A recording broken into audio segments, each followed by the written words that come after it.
અરવલ્લીના બાયડ શહેરમાંથી પસાર થતા હાઈવે પર લોડિંગ વાહનોના કારણે થતા ટ્રાફિક જામને લઈ જનતા ત્રાહિમામ.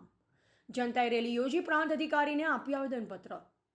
જો ટ્રાફિક ડાયવર્ટ નીકળવામાં આવે તો હાઈવે ચક્કાજામ કરવાની ચીમકી. બાયડ શહેરમાંથી પસાર થતા હાઈવે પર લોડિંગ વાહનોની અવરજવરના કારણે વારંવાર ટ્રાફિક જામના દ્રશ્ય સર્જાય છે, જેના કારણે નગરમાં વસતી જનતા ત્રાહિમામ પોકારી ઉઠી છે.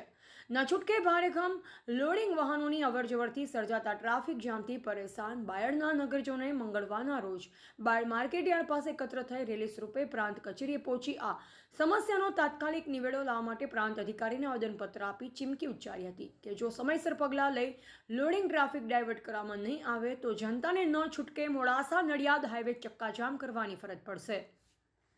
બાયનગરની જનતા લોડિંગ વાહનોની નગર વચ્ચેથી પસાર થતા નડિયાદ મોડાસા હાઈવે પર ટ્રાફિક જામના રોજે રોજ દ્રશ્ય સર્જાતા લાગી રહ્યું છે કે આંદોલનના માર્ગે જઈ રહી છે. જો તંત્ર દ્વારા ત્વરિત યોગ્ય નિકાલ નહીં કરવામાં આવે તો બાયડ નગરની જનતાને મંગળવારના રોજ માર્કેટયાર્ડ બાયડથી પ્રાંત કચેરી સુધી રેલી યોજી પ્રાંત અધિકારીને આવેદનપત્ર પાઠવી તબક્કાવાર આંદોલનના કાર્યક્રમો આપવાની ચીમકી ઉચ્ચારી હતી. રિપોર્ટર દિનેશ પટેલ, અરવલ્લી.